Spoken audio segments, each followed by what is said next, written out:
어, 오늘 설교의 제목은요, 정말로 하나님의 말씀에 관심이 있으십니까? 라는 질문을 던져봤습니다. 벌써 10월의 마지막 날이네요. 10월의 마지막 날이라는 그런 노래도 있는데 10월의 마지막 날에 예배드리러 오셨네요. 네, 그냥 가면 안 되겠죠. 하나님의 주시는 음성을 듣고 돌아가시길 바랍니다. 요즘 에레미야서를 묵상하면서 저에게 강하게 드는 생각이 있었습니다. 그것은 여호와의 말씀이 에레미야에게 임하였더라 라는 것이었습니다. 똑같은 이스라엘 백성인데 누구에게는 하나님의 말씀이 임하고 누구에게는 임하지 않는다는 것이죠. 무슨 차이일까? 고민하지 않을 수가 없었습니다. 성경에 많은 인물들이 나옵니다. 어떤 사람은 하나님의 말씀이 잘 들리는데 어떤 사람은 그렇지 않은 모습을 볼 수 있습니다. 지금 현대를 살아가고 있는 수많은 크리스천들, 나는 예수님을 믿고 구원을 받은 하나님의 자녀라고 말을 하지만 정말 예레미야처럼 하나님의 말씀을 잘 듣는 자는 몇 명이나 될까? 잘 듣지 못한다면 과연 무슨 이유 때문일까? 그러한 생각을 하며 고민에 빠졌습니다. 그러면서 또 저를 돌아봤죠. 과연 나는 하나님의 말씀을 잘 듣고 있는 것일까? 그렇지 못하다면 그 이유는 무엇일까? 그 TV 프로그램에 그 서민갑부라고 그 대박집을 소개하는 프로그램이 있어요. 근데 같은 음식을 파는데 이 집은 대박이 나고 다른 집은 그냥 그런 거죠. 근데 그 차이가 아주 작은 거에 있어요. 그 비법, 작은 하나의 비법. 근데 그 비법을 안 알려주겠죠?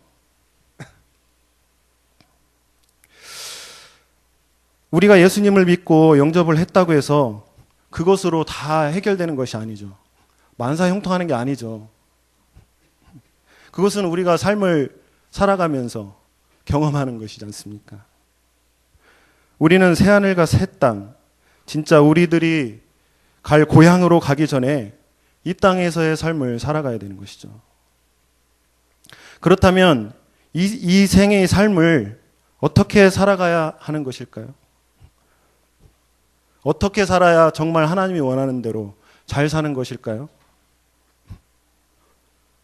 그 삶의 방식을 하나님께서 말씀해 주시는데 그 말씀이 잘 들리지 않는다면 얼마나 불안하고 위험한 삶을 살아가게 되는 것일까요?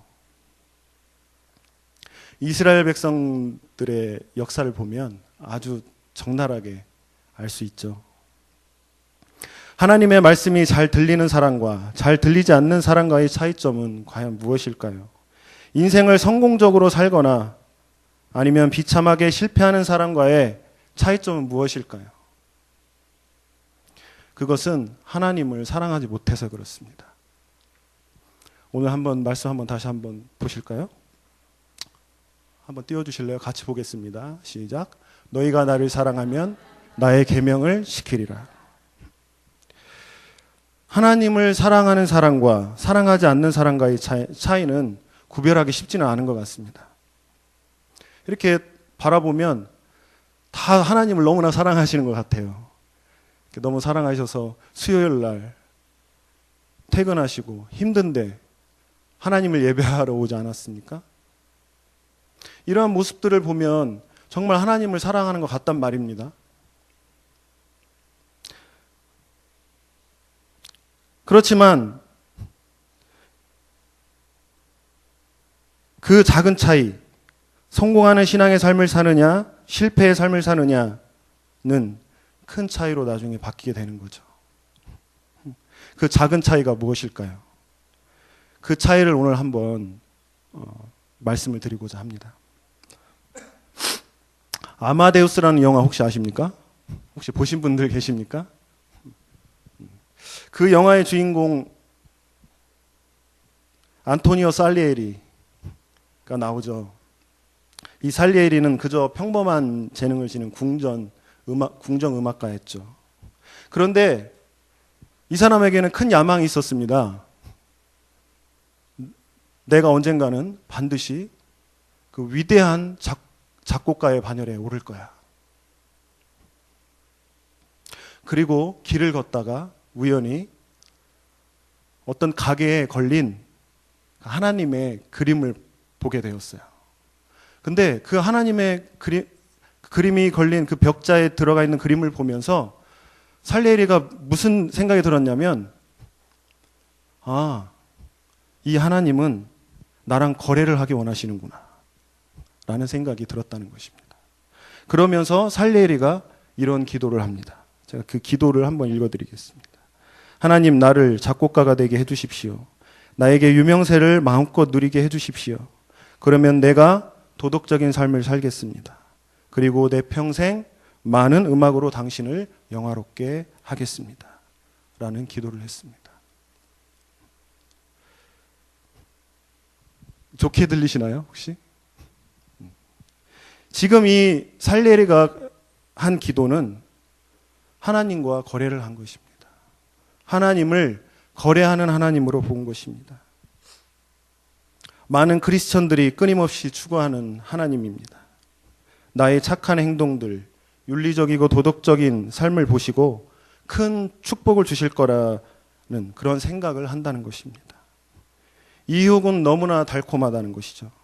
그리고 너무나 강합니다. 말씀을 대하는 우리들, 그리고 말씀을 전하는 설교자들, 모두 이 강렬한 유혹에 넘어가고 만다는 것입니다. 나의 착한 행동들, 이런 모든 도덕적인 행동들, 내가 어떻게 하면 하나님이 정말 내가 이렇게 한다면 하나님이 받아주실 거야 라는 생각을 한다는 거죠. 저도 이런 생각을 많이 한 적이 있습니다. 하나님, 제가 목회에 성공을 한다면, 그리고 설교를 잘해서 유명한 설교가가 된다면 정말 어렵고 가난한 사람들 많이 돕겠습니다. 이런 생각을 했던 적이 있습니다. 크리스찬이라면 이렇게 행동해야죠. 그러면 하나님이 저렇게 축복하실 것입니다. 이것은 하면 안 됩니다. 저런 것은 해야 합니다. 당신에게는 이런 문제가 있습니다. 그런 문제에 대해서 성경이 이렇게 말하고 있습니다. 그러므로 가서 시키는 대로 하십시오. 그러면 하나님께서 당신을 축복하실 것입니다. 제가 학생 시절에 그 전도사님의 반강제적으로 손에 이끌려서 그 기도원에서 하는 그 부흥 집회를 간 적이 있었습니다.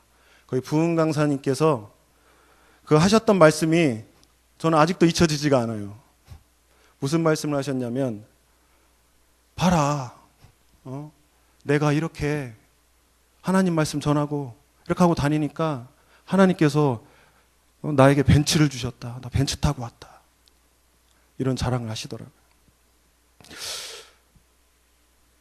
어린 제가, 학생이었던 제가, 이것은 아닌데 라는 생각이 들었었습니다. 그런데 이런 신앙의 삶이 잘못된 것입니까? 대부분 이렇게 살지 않습니까? 11조를 하고 또 11조에 부족해서 뭐를 더 하고, 나는 정말 예배를 한 번도 빠짐없이 왔고, 그러면 나에게 하나님께서 복을 내려주셔야 되는 거 아닙니까? 이렇게 힘든데, 직장 끝나고 집에서 쉬고 싶은데 이렇게 나와서 예배도 드리고 하는데 하나님 저에게 복을 주셔야 되는 거 아닙니까? 그러면 복을 받지 못한다면 나의 신앙이 잘못된 것입니까? 무엇이 잘못됐다는 거죠? 그러나 이것은 하나님의 말씀을 크게 왜곡하고 잘못을 범하고 있는 것입니다. 마치 성경을 도덕책으로 전락시키고 하나님이 말씀하시고자 하는 진정한 뜻이 뒷전으로 밀려나는 꼴이 되는 것입니다.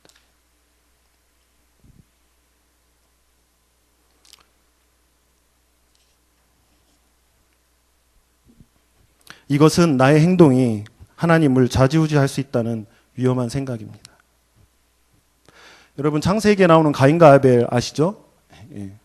하나님께서 가인의 제사는 받지 않으시고 아벨의 제사만 받으셨죠. 말씀을 가만히 묵상해 보면 왜 하나님께서 가인의 제사를 받지 않았을까? 무엇이 잘못된 것일까? 제사를 분명히 드렸지 않습니까? 안 드린 게 아니죠. 아벨도 드렸습니다. 근데 왜 가인의 제사만 안 드렸을까요? 안 받으셨을까요?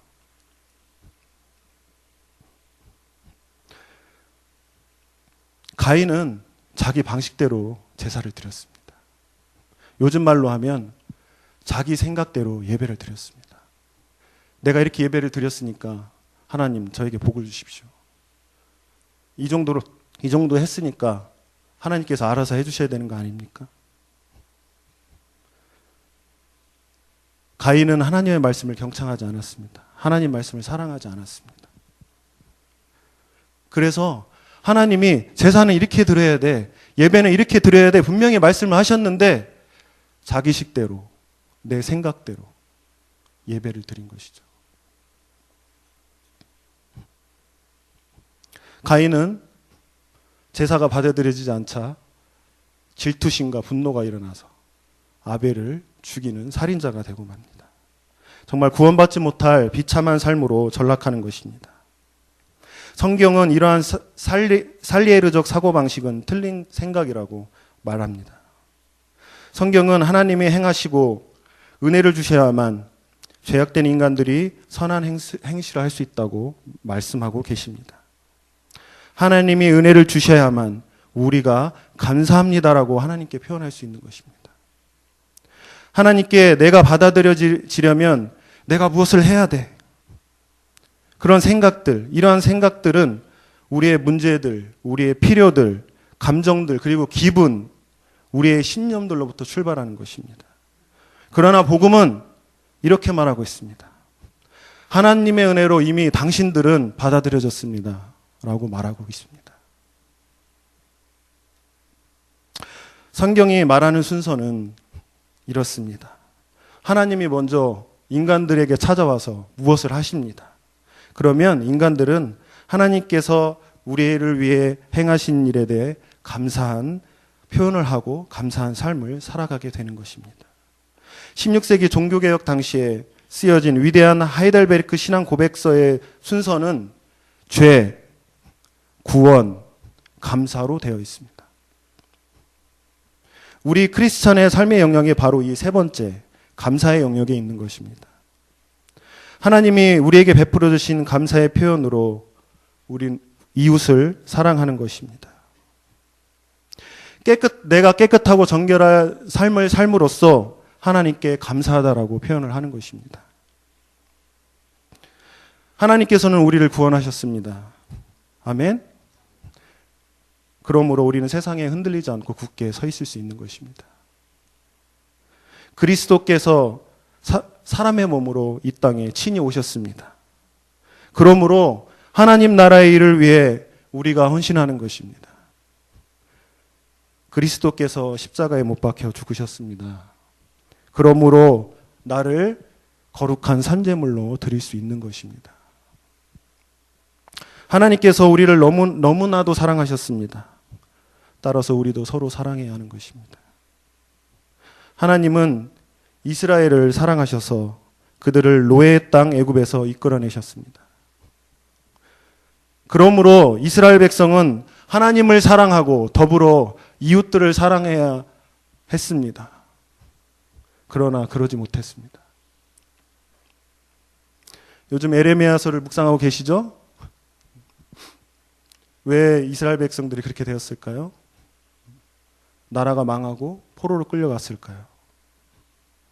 하나님의 말씀을 사랑하지 못해서입니다.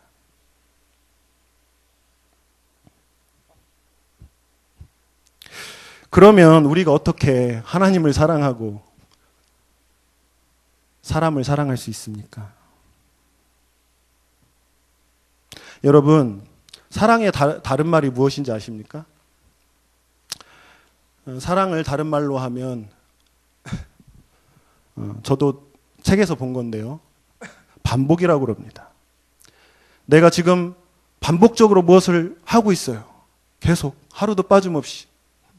그러면 나는 그것을 사랑하고 있는 거예요. 지금 내가 무엇을 반복적으로 하고 있습니까? 예를 들어서 게임에 빠졌어요. 오락에 빠졌어요. 그걸 반복적으로 하고 있습니다. 그러면 게임을 사랑하는 거죠. 날마다 술에 취해 있습니다. 그럼 술을 사랑하는 거죠. 날마다 말씀을 보고 묵상하고 주야로 묵상하고 있습니다. 반복적으로 말씀을 사랑하는 것이죠. 내가 이웃을 사랑하고 하나님의 계명을 지키고 있습니다. 그럼 하나님을 사랑하고 있는 것이죠. 이것이 바로 증거인 것입니다. 사랑하는 성도 여러분, 정말로 하나님의 말씀에 관심이 있으십니까? 한번 다른 말로 한번 바꿔볼까요? 사랑하는 성도 여러분, 예수님을 정말로 사랑하십니까? 성도 여러분, 주님의 계명 지키는 일이 정말로 즐거우십니까? 우리는 하나님 말씀에 순종합니다. 우리가 당연히 해야 하기 때문에 순종하는 것이 아닙니다. 순종하지 않으면 지옥불에 떨어지기 때문에 순종하는 것이 아닙니다. 우리가 하나님의 말씀을 즐거워하고 기뻐하고 순종하는 이유는 하나님을 사랑하기 때문입니다.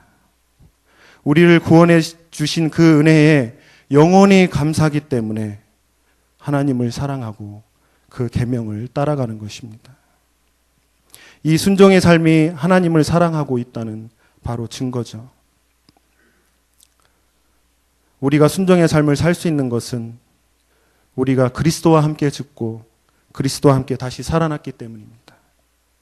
내 안에 그리스도의 영이 있기 때문에, 내 안에 예수님이 계시기 때문에 우리가 하나님을 사랑하고 또 이웃을 사랑할 수 있는 것입니다. 우리는 하나님을 사랑합니다. 하나님의 계명을 사랑합니다. 하나님을 기쁘시게 하는 것이 우리의 인생의 목적이 되기를 소원합니다. 하나님의 계명을 순종한다고 해서 나의 삶의 스타일이 망가집니까? 구겨집니까? 초라해집니까? 혹시 그렇게 생각하는 분 계십니까? 막 족쇄같이 느껴지십니까? 아니요. 오히려 하나님을 사랑하고 하나님의 계명을 순종하며 기뻐하며 즐거워하면서 살아간다면 오히려 새로운 삶의 방식을 창조하는 것입니다. 하나님의 계명들을 순종함으로써 우리는 비로소 진정한 자유가 무엇인지 경험하게 될 것입니다. 요한복음 8장 32절에 진리가 너를 자유케 하리라. 거침없는 삶. 더 이상 죄의 노예가 아닌, 절망의 노예가 아닌, 세상의 시스템의 노예가 아닌 하나님의 자녀로서의 참 자유, 그런 삶을 누리는 하나님의 자녀가 되는 것입니다. 진짜 삶을 살아가게 되는 것이죠.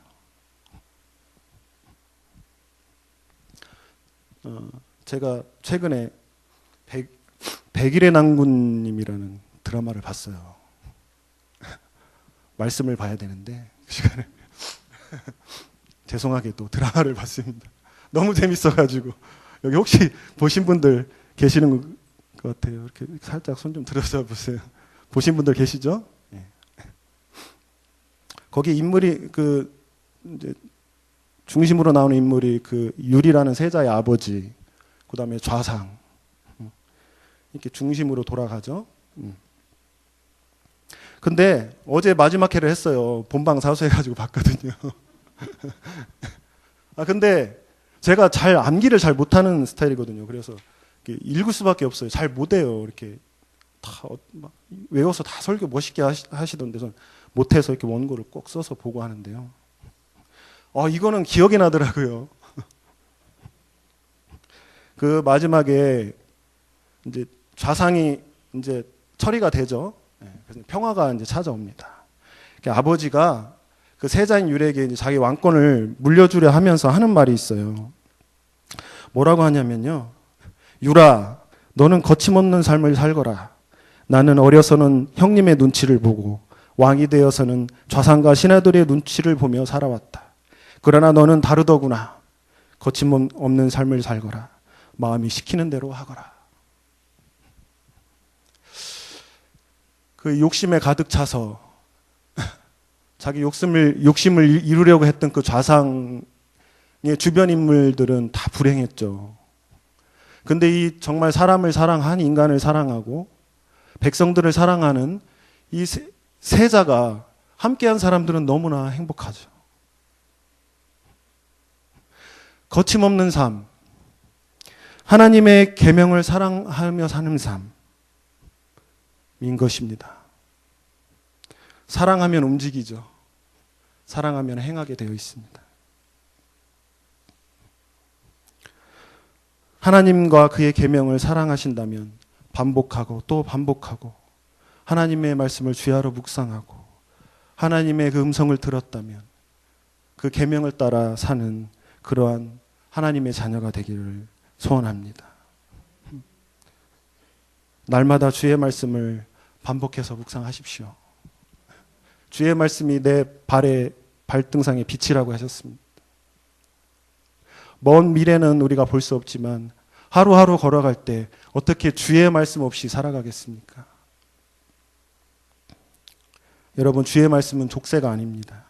이것을 해, 이것을 해, 이것을 안 하면 저주할 거야. 이런 어떠한 그런 명령서가 아닙니다. 주의 계명을 따르면 그 삶은 참 기쁨이요 평안이고 행복인 줄 믿으시길 바랍니다. 그의 삶은 거침없는 삶, 참 자유를 누리는 삶, 그 누구의 눈치를 보지 않고 더 이상 죄의 노예가 되지 않고 세상의 시스템에 휩쓸리지 않고 사는 거침없는 삶. 그래야 해서 나뿐만 아니라 내 주변의 사람들이 같이 행복할 수 있는 삶, 복이 흘러가는 삶을 살아가는 줄 믿으시기 바랍니다. 그런 삶을 살아가기를 소망합니다. 우리의 삶을 하나님께서 우리를 위해 행하신 일들에 대해 노래하며 기뻐하며 기도하며 살아가기 원합니다. 이 시간 우리 같이 찬양하기 원합니다.